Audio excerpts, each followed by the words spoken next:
All right, man. We're done with the questions here. And so I told you before we started, I have a mystery segment for you. And I would be lying if I said I wasn't taking a little bit of inspiration. You recently posted a couple videos that are more game show type focused.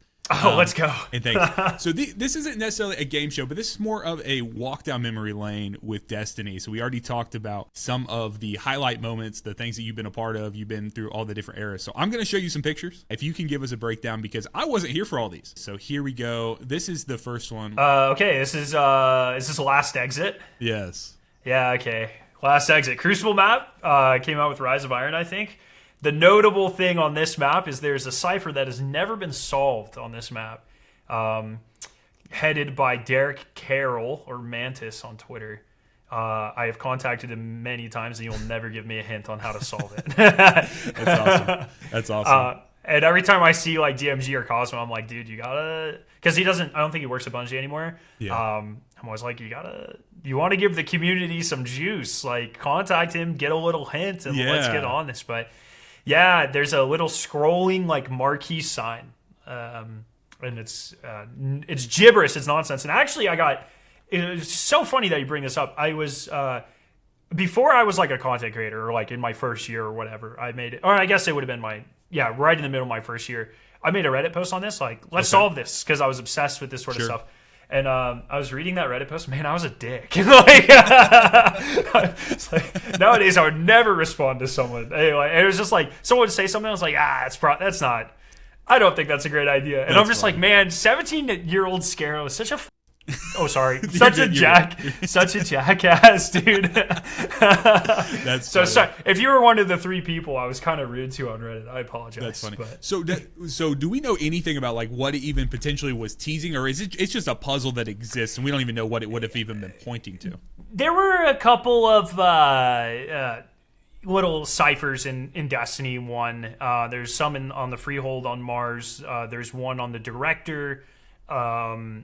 That are just various encryption techniques. They're always just like fun little Easter eggs. So like the one on Mars is like a bunch of dev names.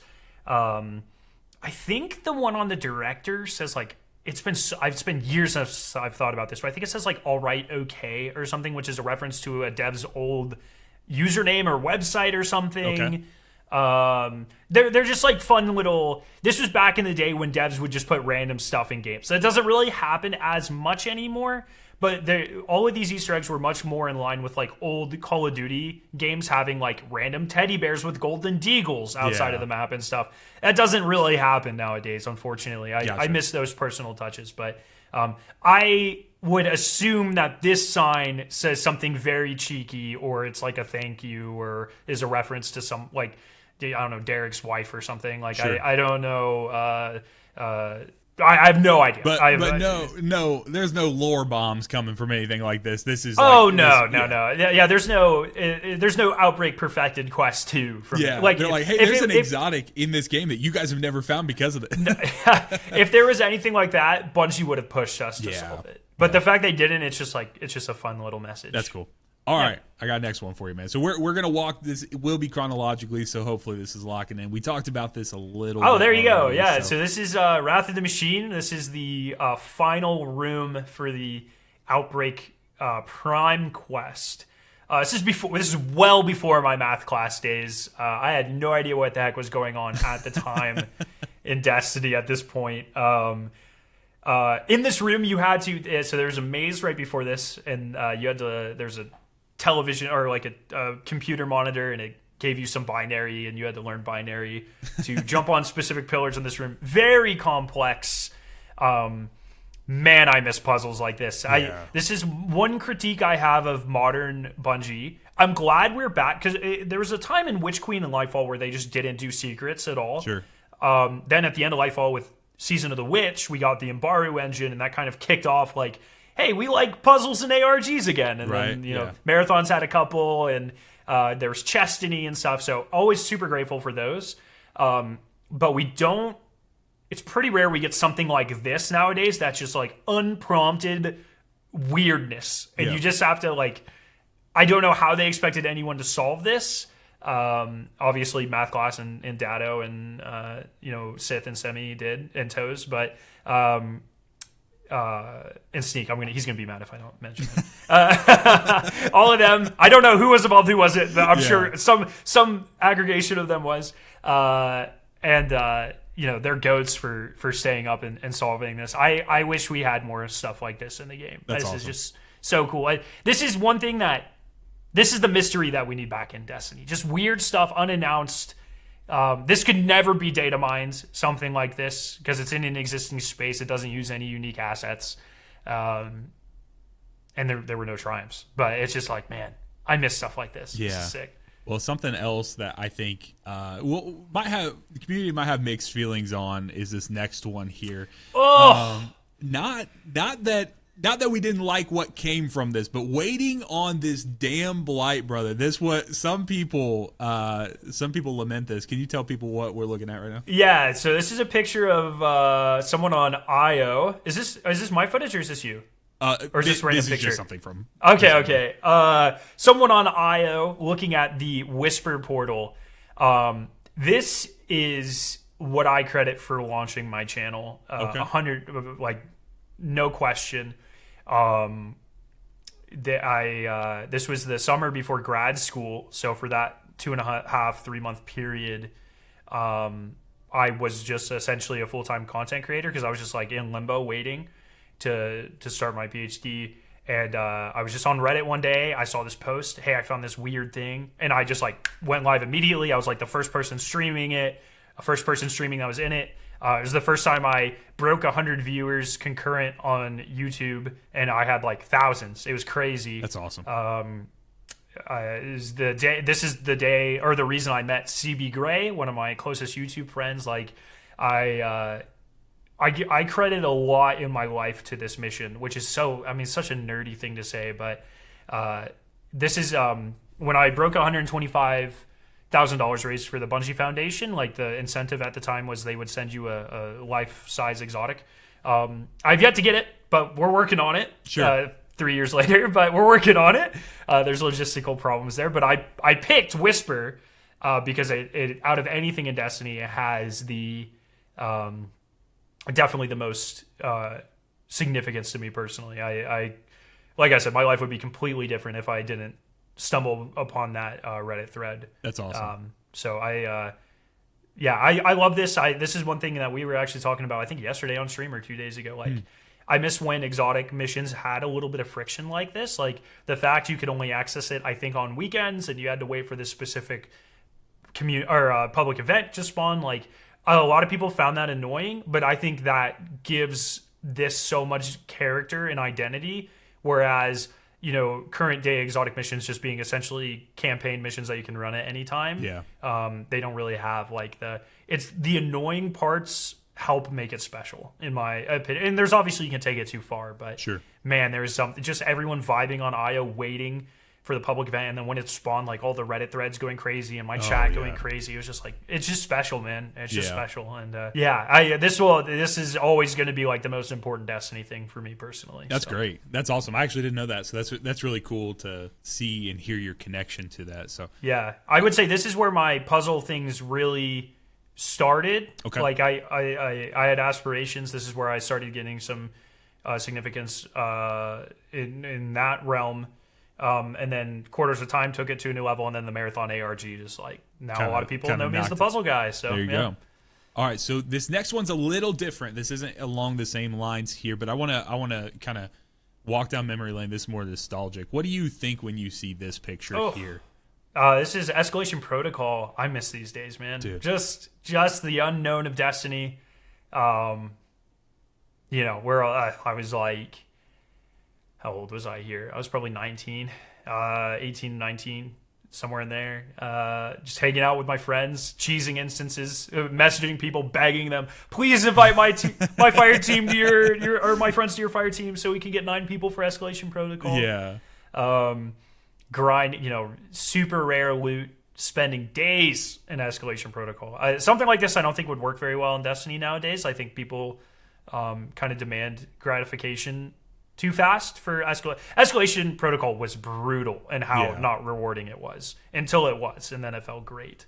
It was also brutal just difficulty-wise early on. It was super hard. Yeah. You needed of those 9 guardians, you needed 6 or 7.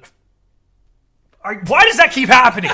You needed a number of them to be Nova bombs to even have a chance. Yeah. And then there was just ridiculous stuff like getting the World Line 0 catalyst. You had to hit the bosses in specific ways. So like there was the one ogre, the only way you could damage him was on his back, and so you had to like launch yourself off of rocks in a specific angle to get the hit successfully. And Warmind was special. I think highly underrated. Probably the most underrated Destiny DLC in the history of the franchise. I think this version of Mars is one of the best patrol areas they've ever put out. Will of Thousands is still one of the best strikes they've ever done. Like Warmind was just special. It was just special, and I feel bad because it gets kind of it's sandwiched between Curse of Osiris and Forsaken. So it's like everyone either really hates Warmind because of Curse of Osiris, or they forgot about Warmind because of Forsaken. But I think Warmind is one of my top ones for sure. All right, so now this is where we started to kind of turn up the mystery a little bit here. What do you think when you start seeing this picture right here? Yeah, the wish wall. This was sick, right? Forsaken is when this is not only like secrets, but also grind. Like this is when titles and triumphs were introduced to Destiny. But this was like Forsaken was when I really was like, oh yeah, I can really sink a lot of time into this game. And man, just special. Last Wish, way ahead of its time. Finding all the wishes in the way that you did, like one on the Citadel or whatever the hell it's called, the Gambit map. Chamber of Stars or whatever. No, that's the Lost Sector. Whatever the Gambit map is in the Dreaming City. The one where if you save enough keys and you open all the chests at the end, the blight disappears, and that's the Petra's Wish combination. And God, I miss pure discovery like this. And then, I still think like an epic version of Last Wish that breaks the Dreaming City cycle, or finally gives you the 15th wish or whatever. Like, or even though I guess we technically did that during Season of the Wish, but feels like a cop-out. I was wondering how you felt about that. Not player driven. It is what it is. Just say it was a trick by Savathun. Yeah. But oh my goodness, just such a special time once again. Forsaken was so peak. So yeah, it was awesome. Yeah. All right, we start moving into the heavy hitters here. Oh, Niobe Lab. Niobe Lab. So it's just what a weird thing for Destiny. Yeah. So awesome. I doubt we'll ever see anything like this again.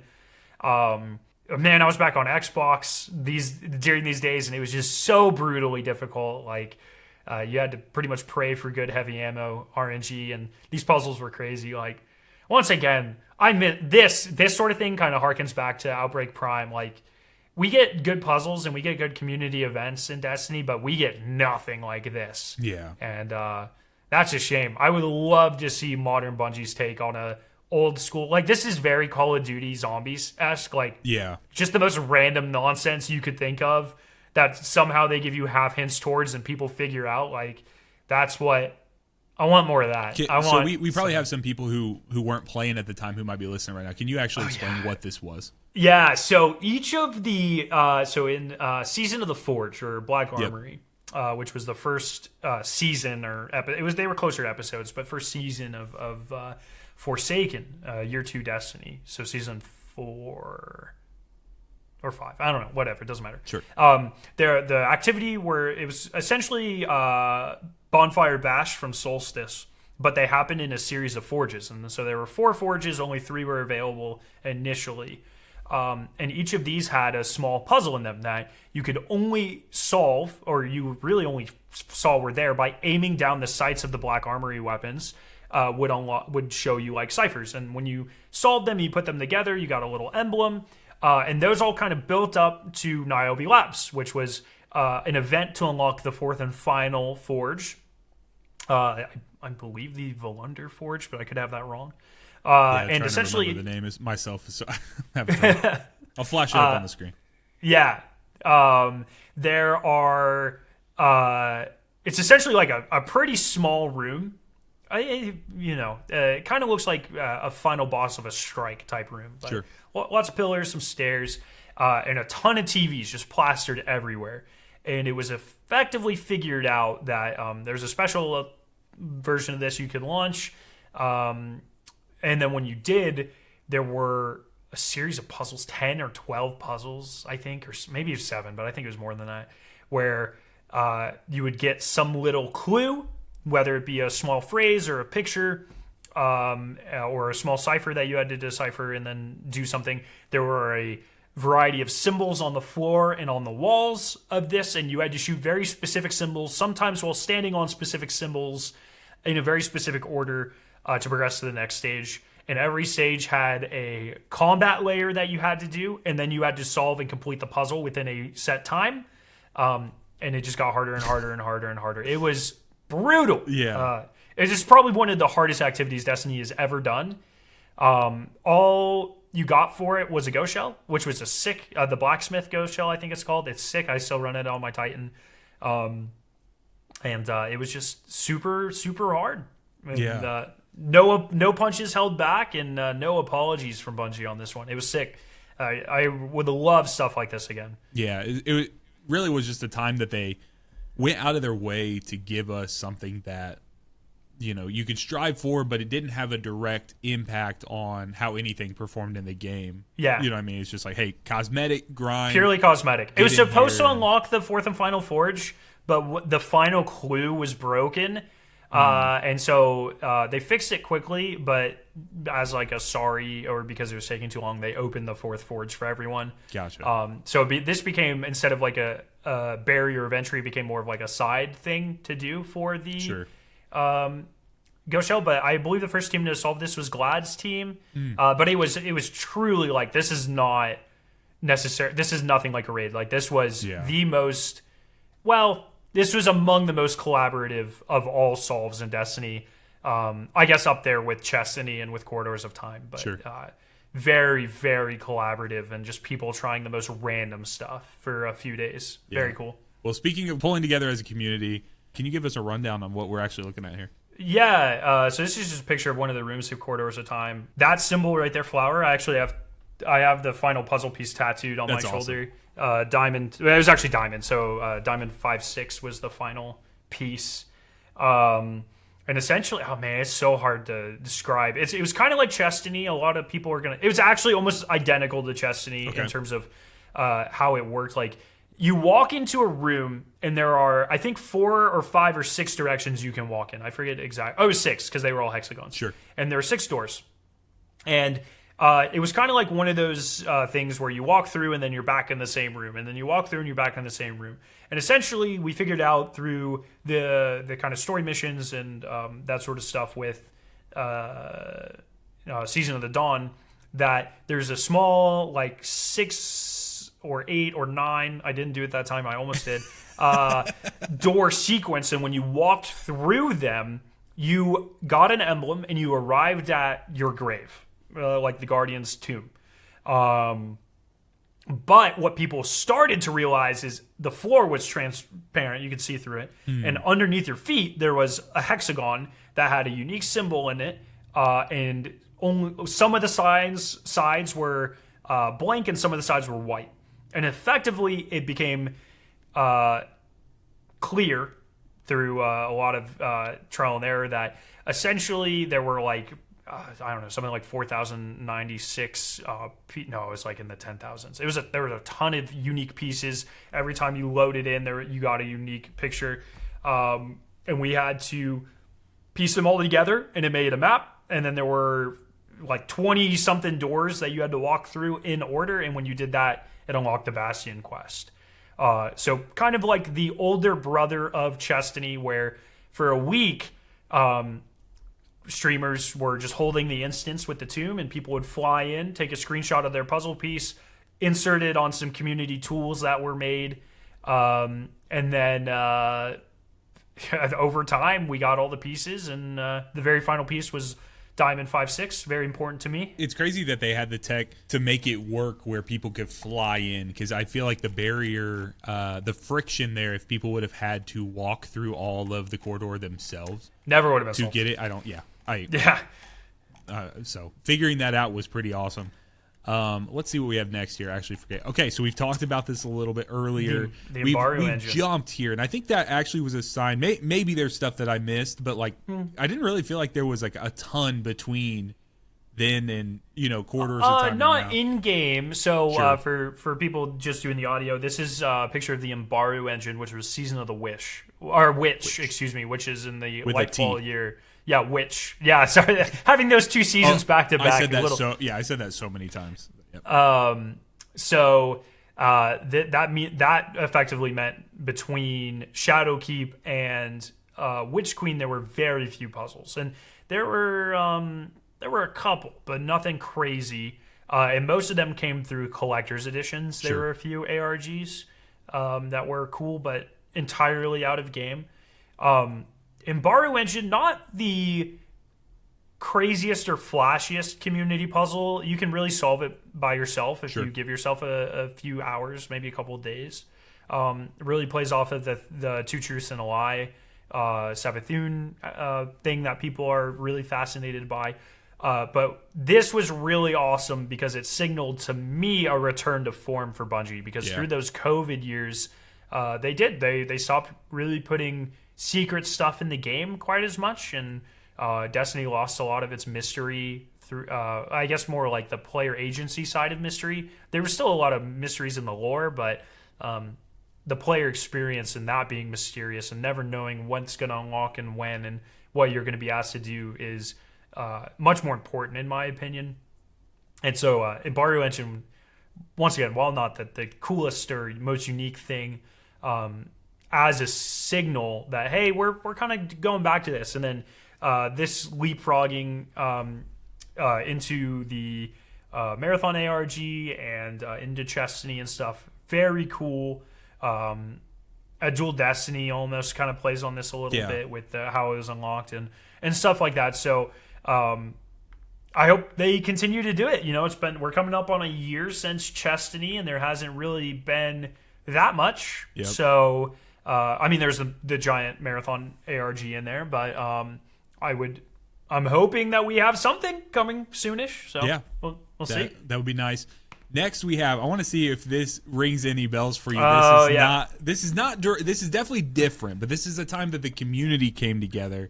And I wasn't sure how much interaction you actually had with this, or what your layout was. Is this blurry on purpose? It is. It is blurry. It is blurry on purpose. I wasn't going to show it. Okay. I knew what it was. This is the... That's why, because the colors are so iconic. So I blurred it. I blurred it originally, and then we bring it up here. But yeah, if you share what we're looking at here. Yeah, this is a graphical a picture representation of Waitgate. Yes. Which was effectively when we found out as a community that Bungie's RNG code had been broken for a decade, which is pretty sick. Yeah. I think it went back to actually like Beyond Light, but still like a number of years had been broken. We found out that it affected weapons with a certain number of perks on them, that they were less likely to drop certain combinations of those perks based upon how far those perks were listed apart from each other in the API. It was a whole freaking thing. Crazy. I would say that I don't like taking, like, a lot of people are like, Skarrow helped discover this, and I definitely didn't. I will say I was the first YouTuber that I'm aware of, at least with a platform my size, so on the medium size, to make a video and really put my kind of confidence and brand behind this, especially as a scientist. Like, I was very nervous about this. Yeah. And this was brought to me by my friend Wabi, who had been talking to Niobe and a couple other people in the community that were farming these and starting to gather data. And for literally like a week, like Wabi would bring me like an argument, and then he was full on Waitgate train. And I was like, nah, this isn't a thing. This can't be a thing. And then I went through Light GG, and I was D2 armor or gunsmith and like these sorts of things. I was looking at popularity of all these different perk combinations, and it just started, like, the pattern started to emerge. Yeah, you start to see the matrix, so to speak. yeah, and as someone who I can't really put my scientific brand behind something I don't really believe in, or that I can poke holes in. So I was looking at this and I was just like, there's no way they messed this up, and I was poking every hole in it that I could, and eventually, after a few days, I was just like, man, I'm fully convinced, like they screwed up, and I made the video about it. It gained a lot of traction. I believe Niobe made a site that helped that scraped the API for everyone. Once you got drops and such, and eventually Bungie came out and they were like, oh, there was actually a time. This is one of the most, not disenfranchised, but the most, like, I've kind of. This was a response I didn't really like by some of the Bungie devs. Some of them were very dismissive of this. Like, there were definitely some tongue-in-cheek, like, subtweets, like, oh, leave it to Destiny players to not understand how RNG works or whatever. Sure. Things along those lines. No apologies, by the way, once it was confirmed. But that definitely left a sour taste in my mouth when they were...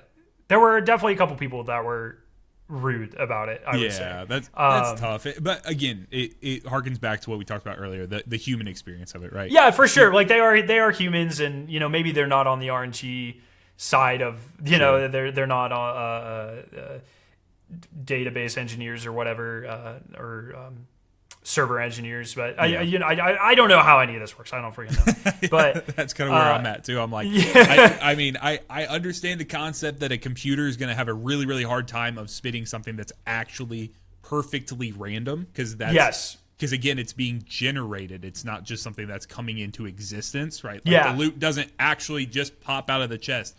It's generated and then hit there, and when that happens.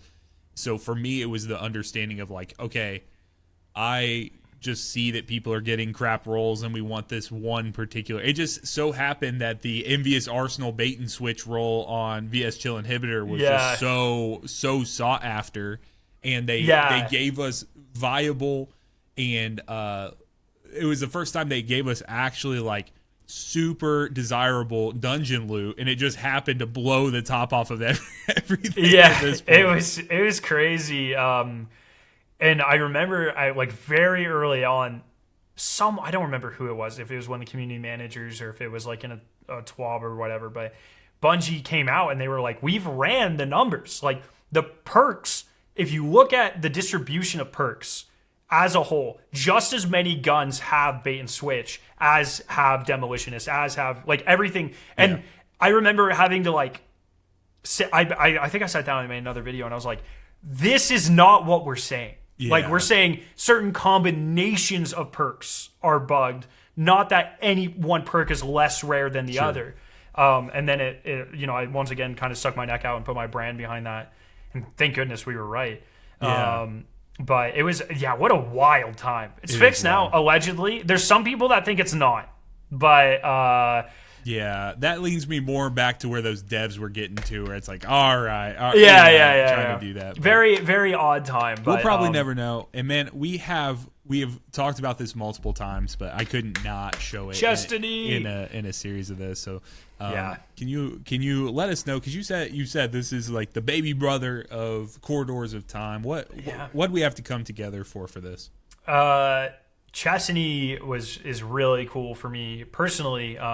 In a lot of ways, but once again, this kind of signaling by Bungie that, like, hey, we're back to long form big puzzles. I've met some of the devs that worked on this. It was just a couple of people that got really into chess and thought they could do it, had some free time, and they just were. I mean, I think it was like a group of like 5 people worked on this, like, insane. Maybe not including like the rewards team or whatever, but like actually making the mechanics work. So essentially, like, there just one day in Destiny, a bunch of chess pieces started showing up, and people started getting them as drops at the end of certain activities.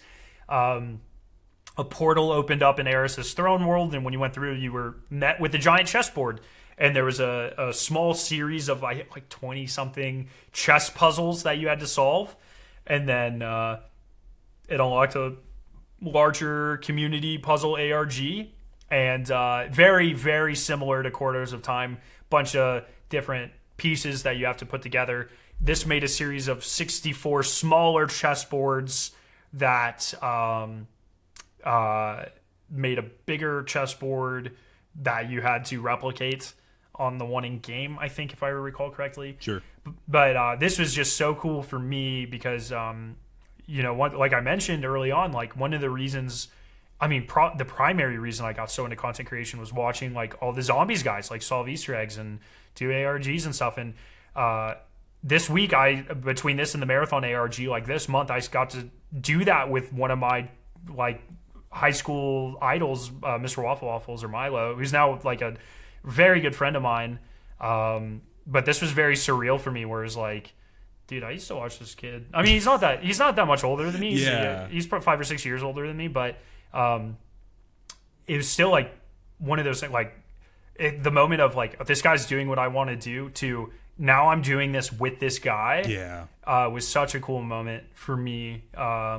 And like I said, I'm lucky enough to consider him a really good friend of mine now. But through these events, we definitely, became pretty close. So it was and I can't leave out Bog on my dog, also, who was also right there with us, helping us drive. And this one was really cool. One thing about Chesstiny that I'm really proud of personally. This is more back end stuff that maybe people won't realize, but during Quarters of the Time, I was pretty involved with that, but I was a smaller creator at the time, and it was very noticeable. Like a lot of people in the community that were my size or smaller were feeling very left out. And I couldn't really do much about that because I wasn't one of the ringleaders for Quarters of the Time. Sure. But with Chesstiny, I found myself in a position where we were the first people to start gathering things, and we identified it right away, and so I became kind of the ringleader for this. I threw together the Discord, and any creator that wanted to be involved, I tried to get them involved as much as possible. I wanted every person in the community to have a way to submit pieces and be able to verify and help and stuff. And so when I was working with our web developers on this, I was, very adamant, like, hey, maybe put in some fail safes so we have like we can verify data integrity, but like let's design this in a way where the community as a whole can be involved rather than just a couple of big streamers. Yeah. And it came together very fast, and we solved it in a day. It was really funny. I started streaming right when I got home from work. And then we solved it 30 minutes before I had to wake up for work. So it was a fun night. I remember my wife came down at like, I don't know. I usually leave for work around 6:30. She came down at 6 and she's like, "Are you still up?" And I was like, "Oh." And then I still went in the lab that day. It was great. There you go. There you go. Maybe I do still have it. I said I was too old, but I still do have it. You might still have it. But it was what a great experience, man. That's awesome. I hope I never know how Bungie like measures these things. Like surely there's some metric of like, because these are ARGs and it's so much more than in-game. Surely there's some sort of like viewing metric that they have. Yeah. But I make sure like every time I talk to any of the people that might have visibility to this, I'm like, hey, this was great. It was a huge success. Ignore anything that tells you otherwise and do more of them. Like, run it back. This is the stuff that makes Destiny special. Like you're not getting these experiences in almost any other game. Yeah. Especially not in the way that Destiny does it. So, man, just a super special time. And I really hope that everyone that wanted to feel involved felt involved. And it was the closest thing to a pure community-driven experience that we've had so far. So, very cool. That's awesome. Very proud of that. Well, man, thank you very much. I did not mean to put you on the spot and have you talking, feeling like for a straight half hour explaining everything there. I love it. Prepared more so I could give him a break to get some water. But guys, thank you very much for watching. If you're still hanging out with us, if you made it all the way to the end, you've heard us yapping this whole time. Maybe like the video and subscribe to the channel. Until next time. Be blessed, y'all.